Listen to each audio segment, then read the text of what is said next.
dans notre contexte, il fait extrêmement chaud, il va falloir éviter le cas de déshydratation, d'où il est recommandé de boire de l'eau potable et saine.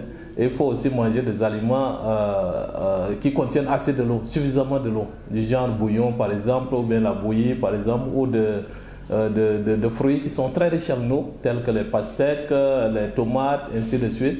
Si on doit manger par exemple 2 fois la nuit, il faut respecter ça.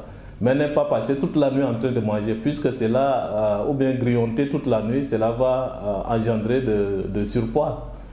Puisque l'organisme qui n'est pas habitué, puisqu'il y a un changement au niveau de l'organisme, et si on habitue subitement, on donne plus d'énergie à l'organisme la nuit, on est exposé à faire de surcharge pondérable bien sûr. Donc c'est important de se donner un chronogramme, de respecter les horaires de repas, surtout le soir, où on peut manger 2 ou à la limite 3 fois. Et avant de dormir, il faut laisser le temps à l'organisme de digérer ce qu'on a mangé. Le petit repas qu'on prend très tôt le matin doit être un repas énergétique. Il y a des aliments énergétiques qu'on doit consommer pour avoir de l'énergie pendant toute la journée.